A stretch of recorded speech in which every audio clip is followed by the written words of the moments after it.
우리가 준비 찬송으로 불렀던 빈들의 마른 풀같이, 이 찬송은 19세기 미국의 유명한 부흥사였던 다니엘 웨스터 히틀 목사가 지은 찬송시입니다. 이 말씀은 에스겔서 34장 26절 말씀을 근거로 해서 떠오르는 영감을 통해서 지은 찬송인데, 에스겔서 34장 26절이 무슨 말씀이냐면, 내가 그들에게 복을 내리며 내 산사면 모든 것도 복되게 하여 때를 따라 비를 내리되 복된 장마비를 내리리라. 이 말씀을 바탕으로 1882년 작시를 했습니다. 그리고 히틀 목사와 함께 동역했던 맥 그라난이라는 사람이 작곡합니다. 이 두 사람은 설교자와 찬송 인도자의 관계였습니다. 히틀은 하나님 앞에 부름을 받기 전에 은행 직원으로 일하다가 남북전쟁에 참여했는데 전쟁 중에 오른팔을 잃어버리고 감옥에 갇히는 신세가 되었습니다. 감옥에서 히틀은 바로 군 입대할 때 어머니가 주신 이 성경책을 읽다가 자신의 죄를 깨닫고 예수님을 주님으로, 구주로, 하나님으로 영접하게 됩니다. 제대 후 히틀은 어느 시계회사 격리직을 맡아 일을 하던 중 무디 선생님의 간증 집회에 참석을 합니다. 거기서 큰 은혜를 받고 자신도 무디 선생처럼 전도자가 되기로 결심을 합니다. 그리고 수년 후 무디 선생님이 그 안에 있는 무한한 잠재력을 보고 그로 하여금 따로 부흥 전도팀을 만들게 합니다. 그래서 그것이 히틀 부흥 전도팀이었습니다. 특별히 히틀 부흥사는 설교 못지않게 중요한 역할을 하는 것이 찬송이라고 생각했어요. 그래서 설교를 끝나고 난 다음에 이 설교의 내용을 그대로 해서 찬송을 만들었어요. 그리고 이 찬송을 만들어 함께 부르면서 성도들의 가슴에 증거된 말씀이 확실히 간직되어도록 이 직접 작시를 한 것입니다. 그가 지은 찬송가로 하나님의 은혜로, 또 주의 진리의 십자가 군기, 그리고 구주와 함께 나 죽었으니, 이런 찬송이 새 찬송가에 실려 있어요. 여러분, 오늘 히틀 목사는 성령의 임재와 축복을 이슬로 이렇게 상징해서 표현합니다.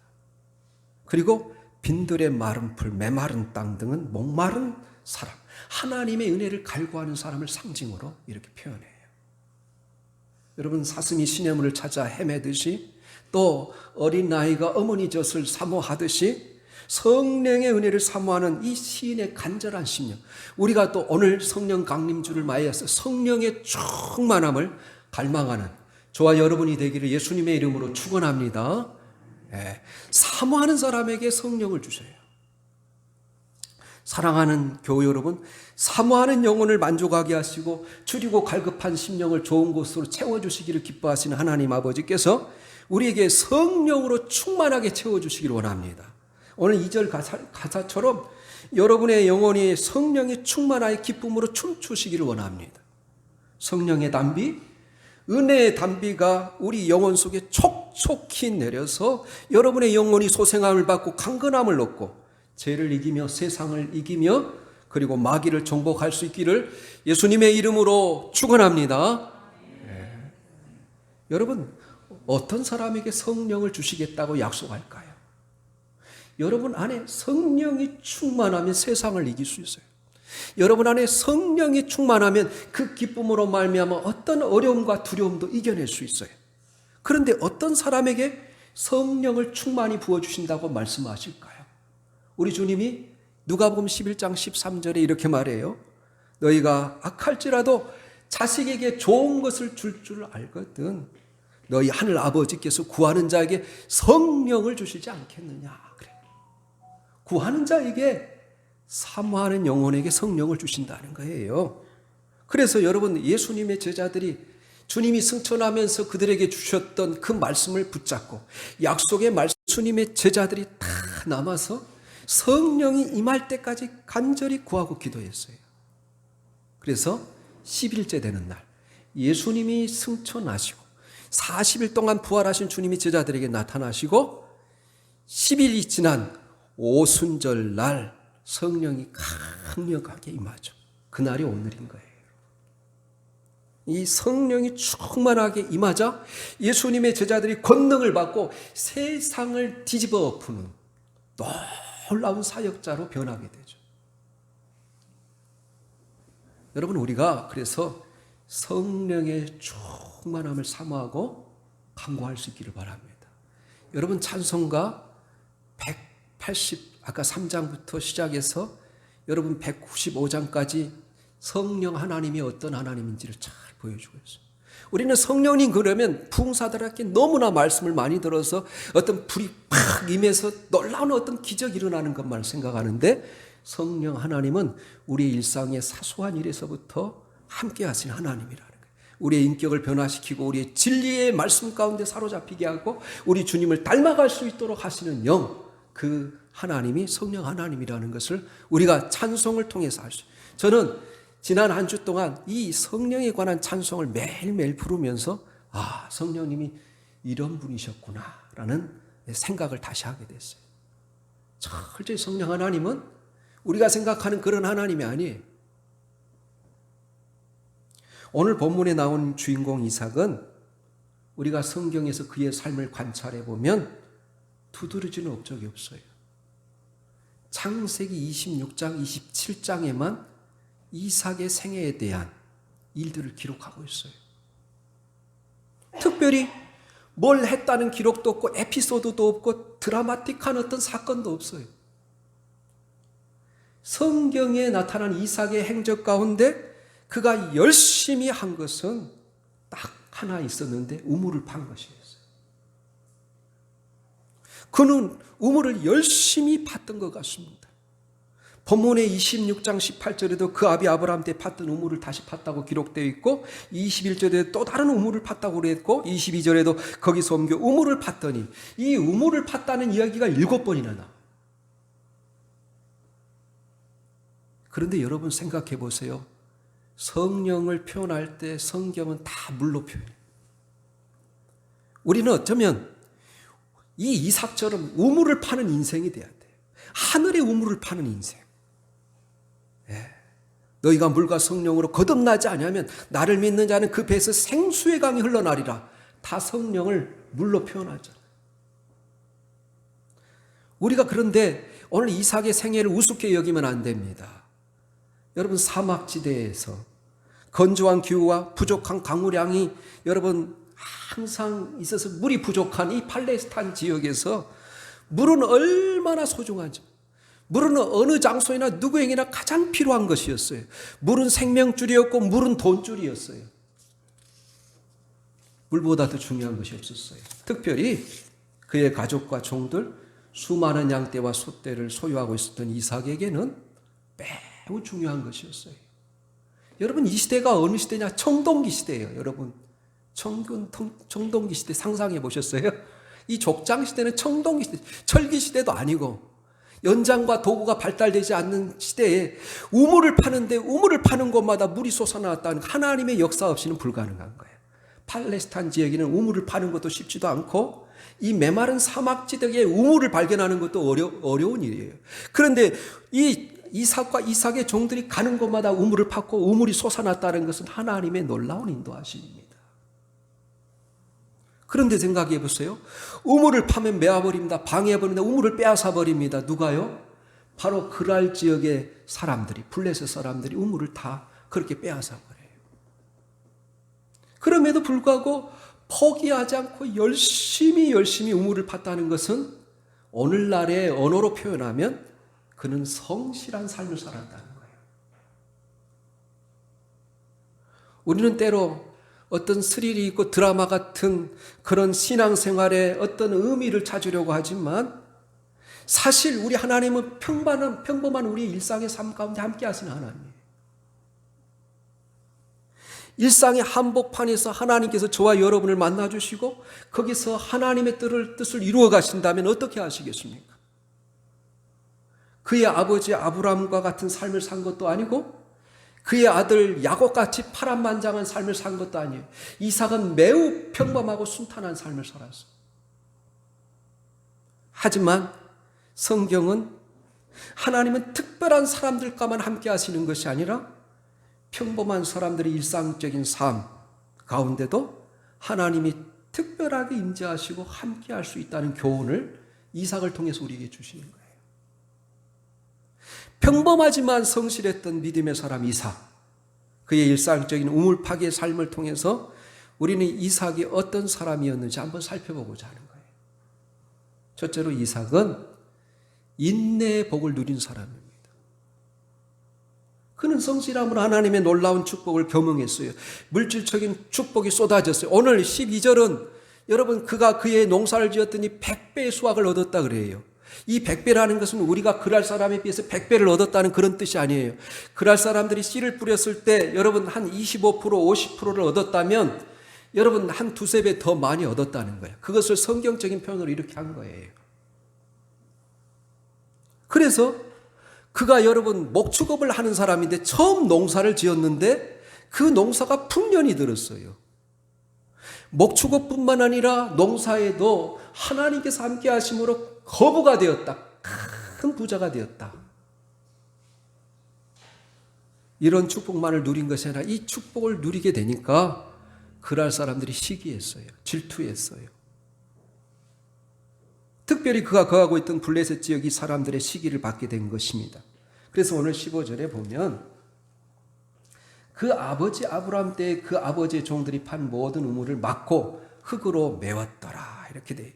그 아버지 아브라함 때 팠던 우물들이 어느 날 갑자기 이웃들이 와서 막기 시작하는 것입니다. 왜 그랬습니까?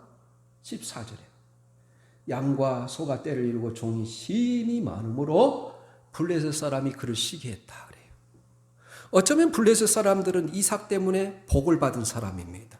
이삭의 농사에게만 하나님께 축복을 주셨을까요? 어쨌든 그럼에도 불구하고 이삭이 갑자기 여러분 모든 것에 성공을 하니까 시기를 하기 시작한 거예요.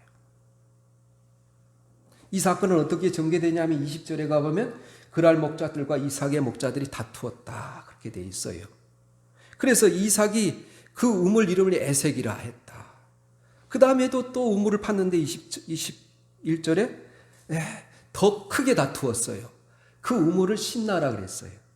대적이라. 거기에 시기가 있었고 다툼이 있었고 큰 싸움이 있었다는 뜻입니다. 22절에 보면 이삭이 거기서 옮겨 다른 우물을 팠더니 그들이 다투지 아니하였으므로 그 이름을 르호봇이라 하였더라 그래요.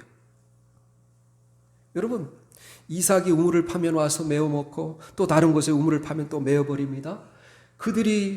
그들과 이삭의 종들과 다툼이 일어날 수밖에 없던 상황들이 계속 전개되고 경험합니다. 그러나 이삭은 이 상황 속에서 상대방과 대결하는 것을 선택하지 않고 장소를 옮기는 겁니다. 판 우물을 메면 또 다른 우물을 파기 시작합니다. 드디어 그래서 옮겼더니 하나님이 넓혀주셨다라는 뜻인 르호봇, 넓혀진 곳이다 그런 뜻입니다. 그러한 시비를 피해서 온 것이 보다 넓은 땅에 와서 우물을 다시 파게 된 것입니다. 이 성경은 르호봇에서 새로운 우물을 파면서 이삭이 이렇게 고백합니다. 여러분 22절이에요. 르호봇이라 하여 이르되 이제는 여호와께서 우리를 위하여 넓게 하셨으니 이 땅에서 우리가 번성하리로다 이렇게 고백해요. 다툼과 시기와 대적과 대상이 되는 가운데 끊임없이 장소를 옮겨 다니면서도 새로운 꿈을 잃지 않았다는 거예요. 보다 나은 미래를 다시 꿈을 꾸며 포기하지 않고 계속해서 우물을 팠던 이삭. 이삭은 우리 성도들이 가져야 될 삶의 태도예요. 낙관주의. 하나님이 나와 함께 하시고 하나님이 나의 삶을 인도하시고 나의 모든 어려운 상황 가운데 나를 지키실 것이라는 믿음을 가지고 항상 성도들은 이 낙관주의적인 견해, 지극히 깊음 가운데 살아야 되는 삶임을 이야기하는 거예요. 여러분 그래서 한 신학자는 그리스도인들은 치료가 불가능한 낙관주의자들이다 이렇게 말해요. 살아계신 하나님 우리를 사랑하시고 우리 삶 속에 함께 가시고 우리를 인도하신다면 우리가 어떻게 삶을 비관할 수 있겠습니까? 믿음이 있는 성도라면 하나님이 나와 함께 하시고 내가 구하고 간구하는 것을 상 주시는 이심을 믿는다면 어떻게 기쁨을 가지지 않을 수가 없겠습니까? 그래서 믿는 사람은 낙관주의자가 될 수밖에 없어요. 이런 다툼과 시비를 경험하면서도 계속해서 새로운 꿈을 갖고 새로운 장소를 찾으며 하나님의 인도와 축복을 기다리고 있는 이삭은 마침내 축복을 누리는 사람이 돼요. 성경에서 여러분 이삭처럼 26장 27장밖에 없는데 복이란 말이 가장 많이 표현돼요. 여러분 복을 받았다, 복을 주셨다 계속해서. 누구 때문에 복을 받았냐면 그의 아버지 아브라함 때문에 복을 주셨다는 말을 계속해요. 이삭 때문에 복을 주신 것이 아니라 아브라함 때문에 복을 주셨다는 거예요. 여러분 우리가 읽지는 않았지만 5절에 보면 26장 5절에 보면 이는 아브라함이 내 말을 순종하고 내 명령과 내 계명과 내 율례와 내 법도를 지켰음이라 하시니라. 그 앞에 내 자손으로 말하며 천하 만민이 복을 받으리라. 이는 왜냐하면 아브라함이 내 말을 순종하고 내 명령과 내 계명과 내 율례와 내 법도를 지켰습니다. 아브라함 때문에 이삭을 복 주시는 거예요. 거기뿐만 아니라 여러분 24절에도 그런 말씀하십니다. 두려워 말라. 내 종 아브라함을 위하여 내가 너와 함께 있어 내게 복을 주어 내 자손이 번성하게 하리라 그래.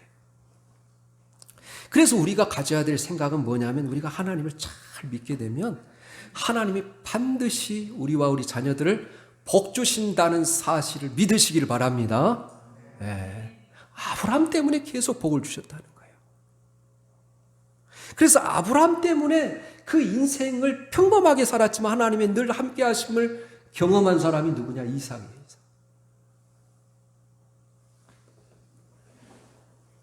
여러분 순교를 각오하며 살았던 초대교회 성도들 이외에 그리스도인들이 가장 경건하게 살고 가장 도덕적인 삶을 살고 가장 놀라운 삶을 살았던 사람들이 청교도들입니다.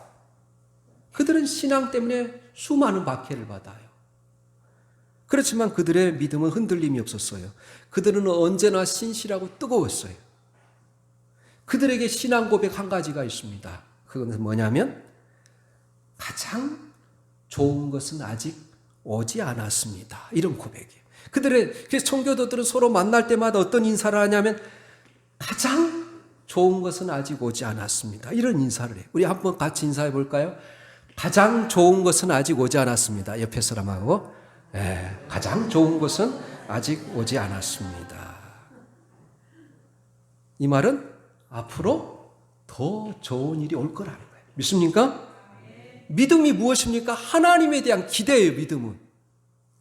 믿음은 바라는 것들의 실상이라 히브리서 11장 1절에 히브리서 11장 6절에 믿음이 없이는 하나님을 기쁘시게 하지 못하냐. 하나님께 나아가는 자는 반드시 하나님이 살아계신 것과 그를 찾는 자들에게 상 주시님이심을 믿어야 할지니라 그러잖아요. 그래서 믿음이란 뭐냐? 하나님이 나와 함께 하심으로 더 좋아질 것이라는, 더 나아질 것이라는 기대, 이것이 믿음이에요. 하나님을 사랑하는 자, 곧 그때로 부르심을 입은 자들에게는 모든 것이 합력하여 선을 이루실 것을 믿고 하나님께 나아가는 자는 그 믿음대로 모든 좋은 일이 일어날 것을 믿으시기를 예수님의 이름으로 축원합니다. 그래서 하나님이 함께 하심을 경험하는 은혜와 축복을 경험하는 저와 여러분이 되기를 다시 한번 예수님의 이름으로 축복합니다. 요한복음에서 주님이 베푸신 최초의 기적은 가나의 혼인잔치에서 물을 포도주로 바꾼 사건이에요. 거기서 주님이 기적을 통해서 최고의 포도주를 맛봤던 사람들이 어떻게 고백합니까? 보통 잔치집에 가면 처음에는 좋은 것이 나오다가 나중에는 형편이 없어지는데 이 집은 갈수록 좋아진단 말이야. 갈수록 좋아지는 인생. 이것이 저와 여러분의 인생이 되시기를 축복합니다. 이삭의 인생이 그랬어요. 믿음의 인내로 마침내 하나님의 복을 누릴 수 있었던 사람, 그가 바로 이삭이었다는 거예요. 둘째로 그는 이 온유한 마음을 가지고 만나는 사람들과 평화를 도모한 사람. 우리 이미 살펴봤던 것처럼 끊임없이 여러분 시기의 대상이었지만, 다툼의 대상이었지만 자기 종들이 그랄 지역의 종들과 다투는 광경을 목격하면서도 그는 싸움을 부추기지 않아요. 종들에게 싸우라고 부추기지 않아요. 20절, 21절에 보면 자기 종들이 그랄 목자와 싸우며 다른 우물들을 팠다고 했습니다. 그곳을 포기하고 다른 곳에 우물을 팠다고 했습니다. 다투지 않으라고 그렇게 했다는 거예요. 이것이 이삭의 아름다운 모습이에요. 우리가 성경에 보면 산상수훈의 온유한 자는 복이 있나니 뭐라고 그래요? 땅을 차지할 것이다. 화평케 하는 자는 복이 있나니 하나님의 아들이라 일컬음을 받을 것이라. 이삭은 정말로 하나님의 종이었어요. 하나님의 아들이었어요. 이것이 하나님이 원하시는 그리스도인들의 삶의 모습이 아닐까요? 우리 한번 두 구절 로마서 12장 18절하고 히브리서 12장 14절 말씀 한번 찾아서 읽어보겠습니다. 로마서 12장 18절 말씀입니다. 같이 읽습니다. 시작. 할 수 있거든 너희는 모든 사람과 더불어 화목하라. 히브리서 12장 14절 모든 사람과 더불어 화평함과 거룩함을 따르라. 이것이 없으면 아무도 주를 보지 못하리라. 할 수 있거든 모든 사람과 더불어 화목하십시오. 저 사람이 나에게 마음에 들지 않는 일이 있다 할지라도, 저 사람만 마음, 미운 마음이 감정이 솟아오른다 할지라도 여러분 화평을 도모하라는 거예요. 여러분 그렇다고 해서 우리가 모든 면에서 세상 사람들에게 양보하는 것만이 능사가 아니에요. 우리가 진리를 위해서 맞서야 할 경우가 있습니다. 그러나 진리의 문제가 아니라면 양보하는 것이 좋다는 거예요. 이것이 믿는 사람의 삶이라는 거예요. 하나님은 우리가 일 중심보다도 관계 중심의 삶을 살기를 원합니다. 오늘 여러분 23절에 보면 이삭이 거기서부터 브엘세바로 올라갔다니. 여러분 성경을 쭉 창세기를 읽어보면 브엘세바가 어떤 곳이냐면 아브라함이요. 창세기 20장에 이삭과 똑같은 실수를 합니다. 오늘 이삭 제가 전반부는 보지 않았지만 이삭이 그라랑에게 자기 아내 리브가를 누이라고 속이잖아요. 그런데 서로 껴안고 있는 장면이 들통나요. 그런데 창세기 20장에 아브라함이 그라랑 똑같은 왕이야. 아비멜렉에게 그 아내를 빼앗길 뻔합니다.